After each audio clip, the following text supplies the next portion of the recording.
Good morning, everyone.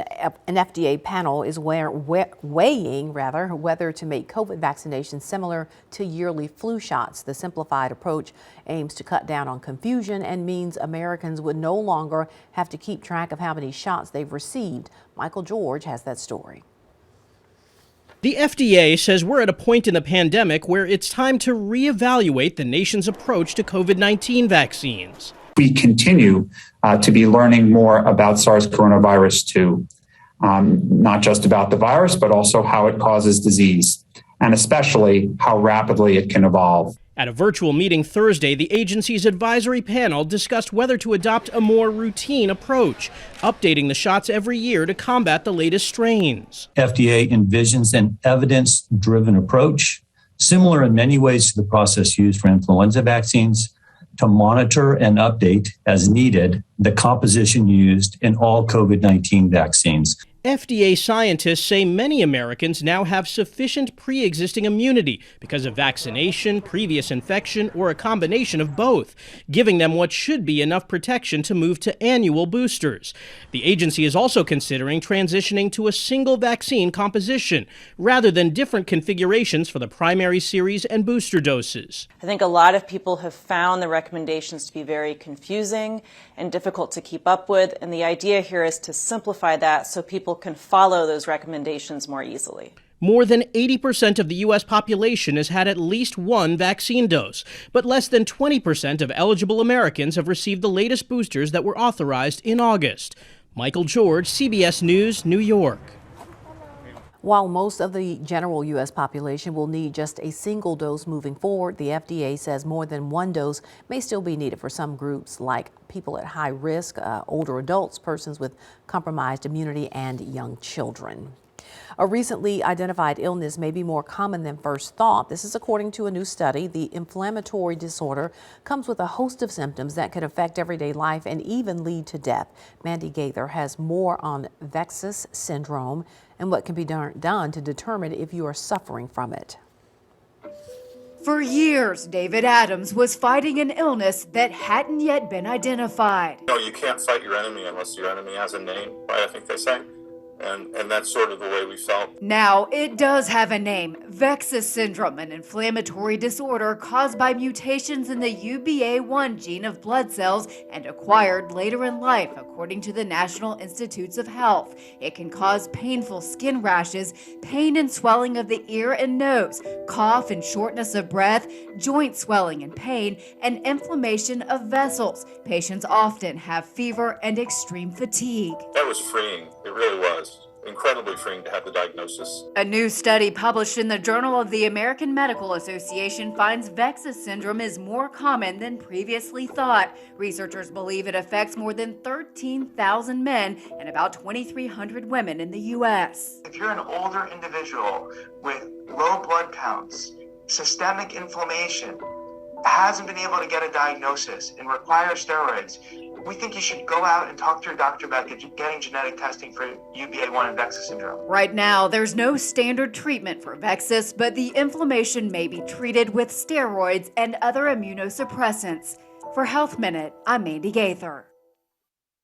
And patients may need multiple doctors to help in their treatment. That could include a rheumatologist and a hematologist. All right, what would you do to get a break on the price of eggs? People are flocking to one farm in Southern California from miles away looking for a deal on that singular breakfast table staple. What we pay for eggs has now spiked to the highest rate seen in 50 years. Some lawmakers are even asking the FTC to investigate possible price gouging and saying industry leaders might be taking advantage of inflation and avian flu outbreak to harm consumers with these skyrocketing egg prices. Mike Valerio has the details. If you're waiting for egg prices to come crashing down, good luck. The prices we pay are still rising to record highs, like the eggs bound for your kitchen on this egg-levator.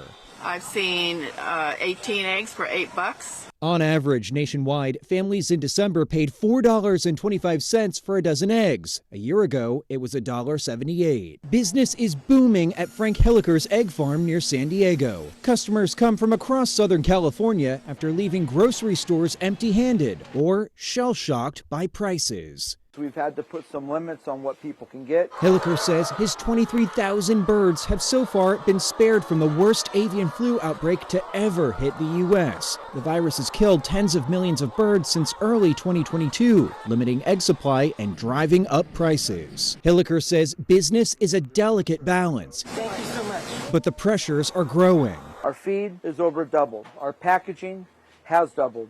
Fuel's up 50%. The key question for the year ahead. Frank, do you see prices coming down anytime soon?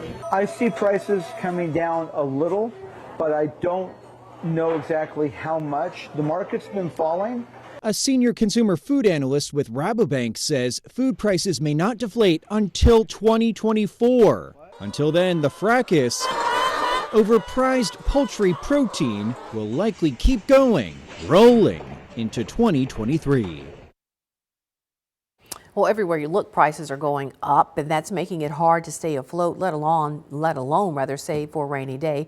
Our Desmond Matthews talked to financial experts to get some advice for dealing with the increases without busting your budget. From gas to groceries, prices are increasing wherever you turn your head.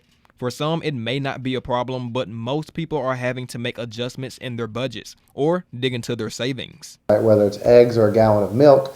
So you have to have a budget and know what your fixed expenses are, but you also need to have some wiggle room in there, some excess that hopefully you could put into savings, but if costs continue to creep up on you, you've got somewhere you can go to.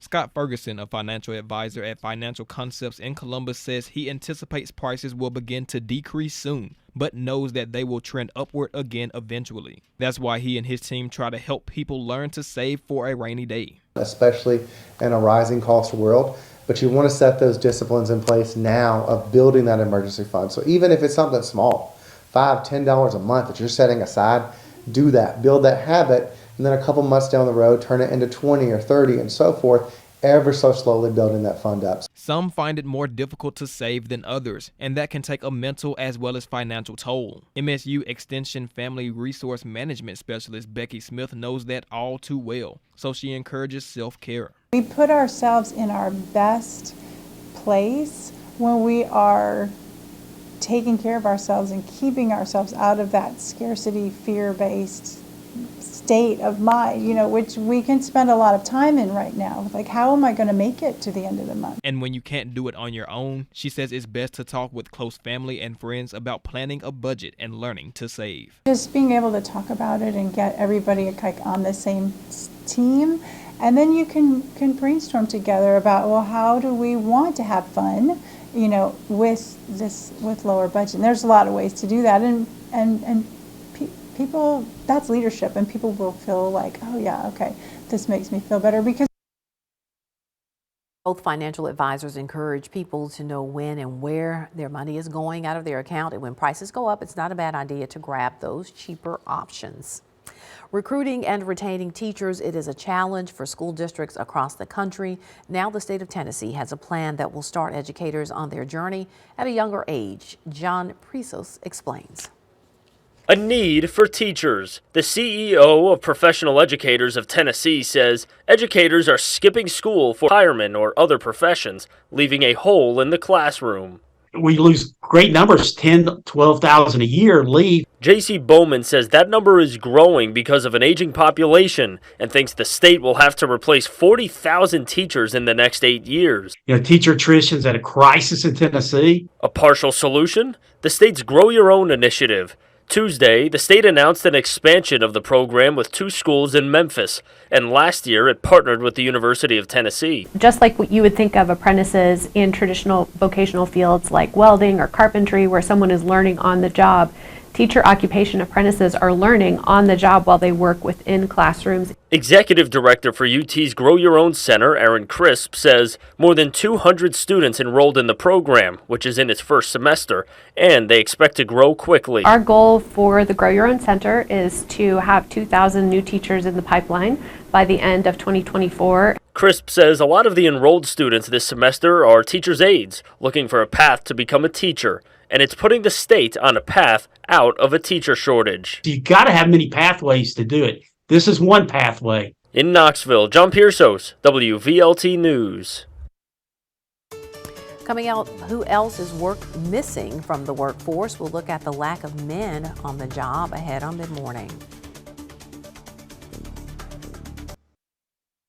Welcome back. There is a hiring crisis that's deeper than the Great Resignation. It's a problem you won't find in the unemployment rate, which is near record lows. That's because a large number of Americans, particularly men in their prime working age, are not working and not even looking for work. And the result, a major hole in the American economy. Here's Tony DePocal with a closer look.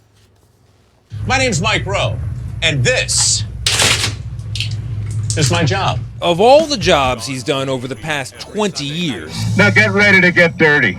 And Mike Rowe has done them all as the host of Dirty Jobs on Discovery. From machines that dump. Oh, now it's dirty jobs, isn't it? The hoses that suck. Gee. He's never claimed to be an economist. Thank you. But while taping the series during the Great Recession of 2008, he did notice something important. All anybody was talking about was the number of people who were out of work. But on Dirty Jobs, even then, everywhere we went, we saw help wanted signs. It turns out dozens of real-life economists and other researchers have a possible explanation: a long-term decline in male labor force participation, or as one think tank summarized it, men not at work. This is a men problem by and large, right? Seems to be. Look back to the 1950s, and 98% of men in their so-called prime working years had a job or were looking for one. That number has fallen ever since, to the point where today more than 7 million men have essentially dropped out of the workforce. We've given a lot of people a lot of options. And incredibly, one of those options is do nothing. Do nothing. Rowe and I met at Empire Metal, a fabrication and finishing shop in Queens, New York, and where, much like manufacturing shops nationwide, finding skilled workers like these is a growing challenge. We have more jobs than we have people for, about 1.5 jobs for every one worker. Jay Timmons, who leads the National Association of Manufacturers, describes all this as a profound problem for the companies he represents. 99.9% of them will say that their number one challenge right now is being able to fill those open jobs. So you are here as a representative of more than 14,000 manufacturers in these United States. And the number one problem for 99 out of 100 of them is filling jobs. Yeah. I never thought I'd be able to say that. But now it's kind of an all hands on deck. We've got to fill these jobs that are open. And there are nearly 800,000 of those jobs open right now, according to the latest federal count, a number that surged in recent years as companies reinvest in American-made products, or try to anyway. And with manufacturing workers earning more than $30 an hour on average, Timmons says the problem is not pay, but perception. It used to be dirty, dark, and dangerous. Today it's very sleek, it's very technology-driven. And that's what we saw when we visited Electrosoft, a company outside Philadelphia that makes circuit boards for everything from missiles to submarines. So over there is the quality area where we do first piece article testing, final testing. But CEO Carla Trotman says they could be doing more if only she had the workers to do it. How many people work here right now? 30. How many people do you wish worked here right now? 45.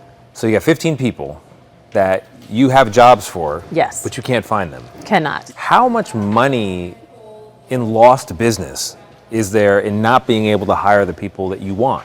Around $5 million in top line revenue. $5 million? Yeah. That would be here, and that presumably you'd be paying taxes on. Obviously, and that would go into people's pockets and would be going out into the broader economy. Yeah. What is your theory about where those 15 people are right now? I honestly have no idea where they are. She suspects some people may be sitting out because of a recent change in the way many of us look at work. I think it's fulfillment. I think it's culture. I think people really want to feel as though they are appreciated. I mean, Beyonce's song, she said, release your job. A lot of people release their jobs. They don't, and they realize, I mean, it's an overall feeling of being fed up and being taken for granted. But there's more, according to one economist. Some non-working men face a skills mismatch. A third have criminal records, making them ineligible for many jobs and making employers hesitant to hire them. and many rely on safety nets such as disability. So you may wonder, what are these guys doing instead of work? Well, kind of what you might expect.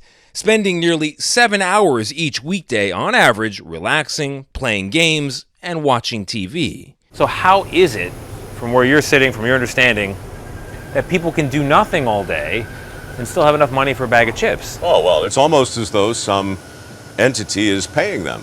It's almost as if somebody is not letting them fail. It's as if some giant parent somewhere has... An uncle, maybe? Could be a rich uncle, yes. Could be a very wealthy uncle.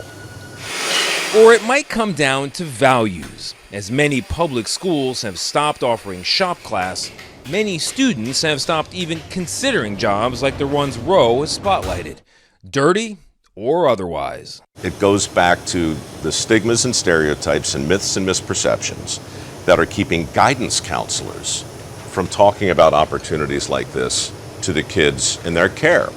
It's those things that are keeping parents from putting all the options on the table. How big of an issue is it to have this many people sitting on the sideline? It's only a matter of our national identity. I think it's a giant issue, and by the time we realize how big an issue it is, we're going to have a hard time turning the temperature down. Tony DeCopel, CBS News. Coming up, medical history has been made, but for two parents, it's all about the health of their baby girls. That story is next. All right, we're back, everyone. A family in Texas faced huge challenges after the birth of their conjoined twin daughters. Jamie Lynn and Amy Lynn Finley were born in October, connected at the abdomen and sharing a single liver. This week, a medical team in Fort Worth was finally ready to try a potentially dangerous separation surgery. Omar Villafranca shows us their incredible effort.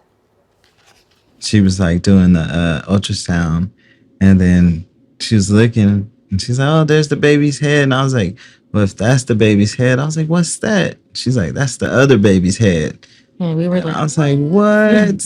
James Finley and Amanda Arcianiega are the proud parents of two tiny miracles.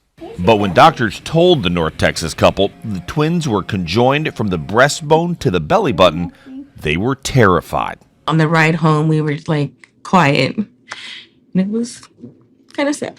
We were like thinking, why us? It's an extremely rare condition with a high death rate. Conjoined twins that reach and stay viable after birth, at least for the first few days, there's really only about 5 to 8 of those per year. Born last October, baby girls Jamie Lynn and Amy Lynn were lucky just to survive birth. Then, Dr. Jose Iglesias and his team at Cook Children's Medical Center had to figure out how to surgically separate them. First one for me, first one in a 105-year history of Cook Children's Medical Center. The procedure required months of planning. We'll do one baby, re-prep, do the other baby. Dr. Iglesias and his team even built models of the twins' anatomy, mapped out surgical plans, and choreographed every move they would need to make. And this past Monday, the big day finally arrived. The doctors broke up into purple and green teams, and the girls' nails were painted in coordinating colors to help differentiate them. You set? Set. A, B, set. From there, 3 anesthesiologists, 4 pediatric surgeons, 2 plastic surgeons, and 18 other clinical professionals worked methodically, first to separate the twins and then to close up their wounds. Slowly, slowly. After an 11-hour procedure and after months and months of waiting, James and Amanda finally got the news they were waiting for. You have 2 babies on 2 separate beds. You know, something like this, I'll be brutally honest with you, there is no playbook. Wednesday, the medical team behind the surgery announced their success to the world. They're going to grow up into the little girls that they're supposed to be. Twins have a special bond, but these little girls now share something else. They're part of a medical miracle. When they get older, how are you going to teach them to share? I don't know. Like they said, there's no playbook. Omar Villafranca, CBS News, Fort Worth, Texas. What is the wolf pack and how is Miss Sarah Michelle Gellar involved? That story when Mid-Morning returns.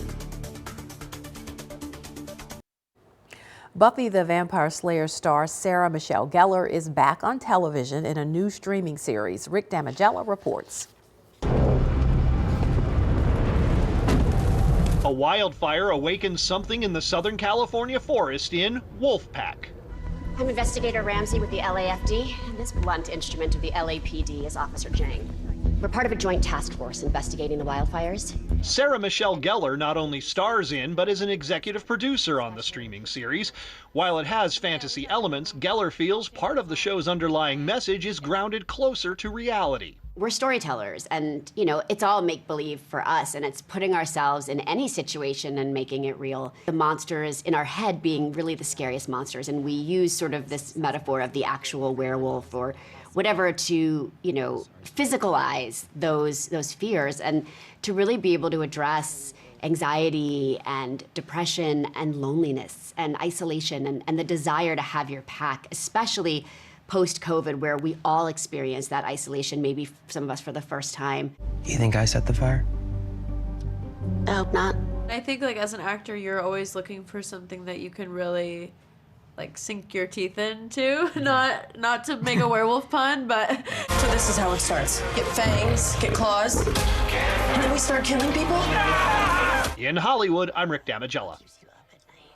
And we'll be right back to wrap things up. Stay with us. All right, be sure you stay connected with us. We'd love to hear from you. We'll see you back here next time.